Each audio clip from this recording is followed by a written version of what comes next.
एक गांव में कल्लू नाम का आदमी रहता था। कल्लू की 4 बेटियां थी। कल्लू की बीवी रमा को फिर से बच्चा होने वाला होता है। हे भगवान, इस बार मुझे एक लड़का दे दो ताकि मैं अपना वंश आगे बढ़ा पाऊं। लेकिन तभी दाई कमरे के बाहर आती है और कल्लू को बोलती है मुबारक हो कल्लू, तुम्हें फिर से लड़की हुई है, लाओ मेरी बख्शीश। चल भाग यहाँ से बुढ़िया, एक तो फिर से लड़की हुई है, ऊपर से इनाम चाहिए है? और हाँ, इस बारे में किसी को बताया तो मैं तेरी जान ले लूंगा।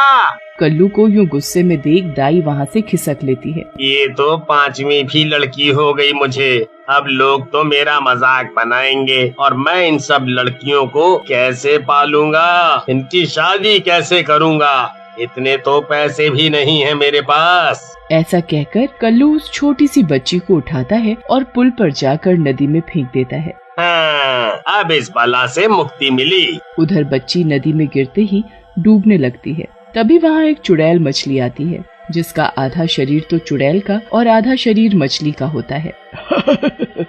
आज मजा आ जाएगा, इस बच्ची को खाकर बहुत दिनों बाद ऐसा स्वादिष्ट भोजन मिला है। ऐसा कहकर वो चुड़ैल मछली बच्ची को निगल जाती है और वहाँ से चली जाती है। अगले दिन एक मछुआरा जिसका नाम शंभू होता है, मछली पकड़ने के लिए नदी में जाता है। आज तो मौसम बहुत ही अच्छा है, आज खूब मछली पकड़ूंगा, फिर दुलारी को शाम को पैसे दूंगा, दुलारी खुश हो जाएगी। ऐसा सोचकर शंभू जाल लेकर नदी में चला जाता है और जाल को नदी में फेंक देता है। जाल में मछली चुड़ैल फंस जाती है। शंभू जैसे ही जाल को खींचता है, मछली चुड़ैल पानी से बाहर आ जाती है। किसने मुझे ऐसे पकड़ा, मैं उसकी जान ले लूंगी, छोड़ूंगी नहीं।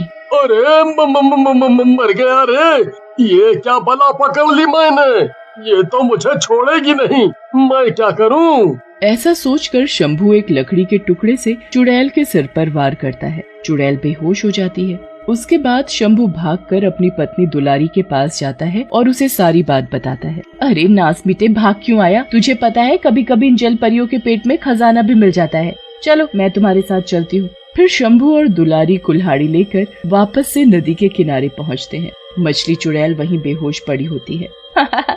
मेरा खजाना तो बेहोश पड़ा है, इससे पहले इसे होश आए हमें इसका पेट काटकर खजाना निकाल लेना चाहिए। अरे पागल औरत, मैं कह रहा हूँ जाने दे, कहीं हम किसी मुसीबत में न पड़ जाएं। तुमसे ज्यादा डरपोक आदमी तो मैंने कहीं नहीं देखा है, तुमसे ना हो पाएगा, लाओ कुल्हाड़ी दो मुझे। ऐसा कहकर दुलारी मछली चुड़ैल के पेट पर वार करती है। चुड़ैल 2 भागों में बंट जाती है और अंदर से एक रोती हुई लड़की निकलती है।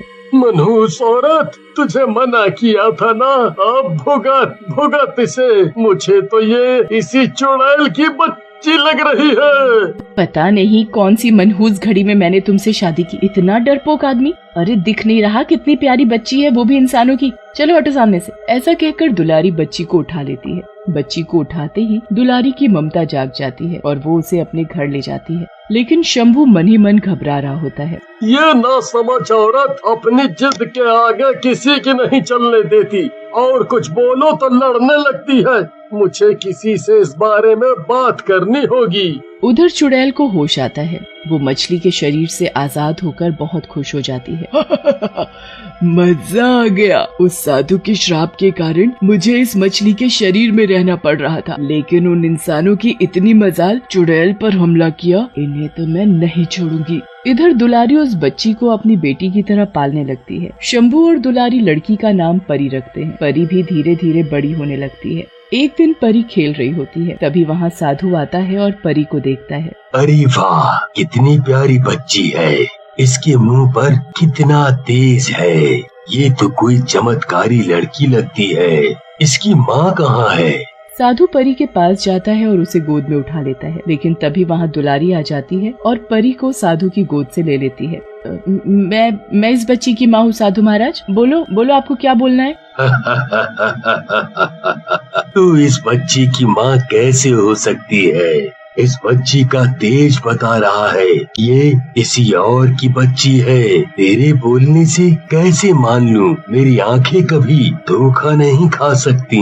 बाबा, अब आपकी आंखें धोखा नहीं खा सकती तो मैं क्या करूं? ये मेरी बच्ची है। ऐसा कहकर दुलारी वहाँ से चली जाती है। साधु वहाँ से जाने लगता है। तभी वहाँ शंभू आ जाता है और साधु से बोलता है। आप सही कह रहे हैं बाबा, ये मेरी बच्ची नहीं है। दरअसल यह बच्ची हमें एक मछली चुड़ैल के पेट में मिली थी और तब से हम इसे अपनी बेटी की तरह पाल रहे हैं। ओह बेटा, तब तो इस बच्ची की जान खतरे में है। वो चुड़ैल इसको ढूंढ रही है और मिलते ही इसे और तुम दोनों को मार डालेगी। लेकिन ऐसा कैसे हो सकता है? उस चुड़ैल को तो हमने मार डाला था। बेटा, तुमने केवल मछली का शरीर मारा था। वो उस मछली के शरीर में कैद थी। तुम्हारे मारते ही वो आजाद हो गई, लेकिन अपने शिकार के निकल जाने की वजह से वो आज भी तुम दोनों को ढूंढ रही है। तो क्या हम मर जाएंगे बाबा? मुझे और मेरे परिवार को बचा लो। तुम तीनों ये तावीज अपने गले में पहन लो। जब तक ये तावीज तुम्हारे गले में है, वो चुड़ैल तुम्हारे परिवार को छू भी नहीं पाएगी। लेकिन ध्यान रखना, इन तावीजों को अपवित्र मत करना और इन्हें रोज गंगा जल से धोना। फिर शंभू वो ताबीज लेकर घर चला जाता है और दुलारी और परी दोनों को पहना देता है। उधर चुड़ैल शंभू को ढूंढते हुए गांव में आ जाती है और शंभू को देख लेती है। अच्छा, तो ये यहाँ छिपे हैं, आज मिल गए। इन तीनों को मैं जिंदा नहीं छोड़ूंगी। रात में जब शंभू, दुलारी और परी सो रहे होते हैं, चुड़ैल उनके कमरे में आती है और तीनों को मारने के लिए अपना हाथ बढ़ाती है, लेकिन तभी उसे एक बिजली का झटका लगता है। अरे मर गई रे!